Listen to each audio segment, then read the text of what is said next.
শহীদ ওসমান হাদির হত্যার প্রতিবাদে বা হত্যার বিচারের দাবিতে যে আন্দোলন হয়েছে সেখানে আমরা দেখেছি যে পুলিশ ন্যাক্কারজনকভাবে হামলা চালিয়েছে। প্রথম কথা হচ্ছে প্রধান উপদেষ্টার বাসভবনের সামনে সেখানে একটা নিষেধাজ্ঞা আছে, ঠিক আছে, কিন্তু প্রথম কথা হলো যে পুলিশের বা আইনশৃঙ্খলা রক্ষাকারী বাহিনীর এরকম একটা সেন্সিটিভ ইস্যুতে অত্যন্ত সহনশীল আচরণ করা দরকার ছিল।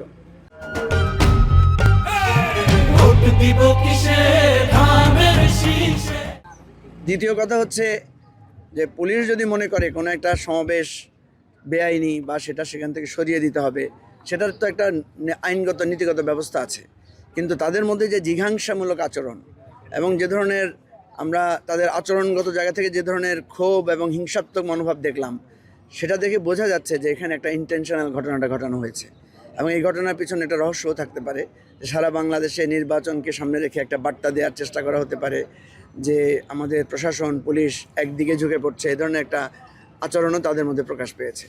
আমরা যেটা মনে করি যে মানুষের বিপদ কিন্তু একবার আসে না, বিপদ কিন্তু ধীরে ধীরে দানা বাঁধে। আমরা কিন্তু এই লক্ষণগুলো দেখে আমরা কিন্তু আরেকটা মহাবিপ্লবের সম্ভাবনা দেখতে পাচ্ছি। এই যে আচরণগুলোর কারণে কিন্তু তরুণরা বিক্ষুব্ধ হচ্ছে, মানুষ হতাশ হয়ে পড়ছে এবং 12ই ফেব্রুয়ারিতে কিন্তু মানুষ যদি সুযোগ পায়, মানুষ সেটার ব্যাপারে তাদের রায়, তাদের যে মূল্যায়নটা সেটা কিন্তু তারা করতে পারবে। প্রশ্ন হচ্ছে যে নির্বাচন সুষ্ঠু হবে কিনা, এটা নিয়ে কিন্তু যথেষ্ট শঙ্কা দেখা দিয়েছে। আমাদের ফেনীতে আপনারা দেখেছেন গত কয়েকদিনের ঘটনা, প্রশাসনের পক্ষপাতিত্ব বিভিন্ন রকমের, যদিও প্রশাসন কিছু ব্যবস্থা নিয়েছে। আমরা স্পষ্টভাবে বলতে চাই, গতকাল হাদি হত্যার বিচারের দাবিতে যে এই সমাবেশ হয়েছে, সেই সমাবেশে পুলিশের যারা যারা ন্যাক্কারজনক আচরণ করেছেন, আক্রমণ করেছেন, তাদের বিরুদ্ধে কঠোর ব্যবস্থা নিতে হবে। এবং ওসমান হাদি হত্যার এতদিন হয়ে যাওয়ার পরও আপনার মনে আছে যে স্বরাষ্ট্র উপদেষ্টা বলেছিলেন 3 দিনের ভিতরে যদি গ্রেফতার করতে না পারেন তিনি পদত্যাগ করবেন, কিন্তু ওনার কোনো ধরনের অনুশোচনা বা পদত্যাগের লক্ষণ আমরা দেখতে পাচ্ছি না। যাই হোক, নির্বাচন সামনে আছে। আমরা মনে করি এ ধরনের ঘটনাকে নিয়ে পুলিশ যে তাণ্ডবটা করেছে এটা নির্বাচনকে ঘিরে একটা ষড়যন্ত্রের আভাস, সেটা কিন্তু প্রশাসনকে, সরকারকে ভালো করে দেখতে হবে।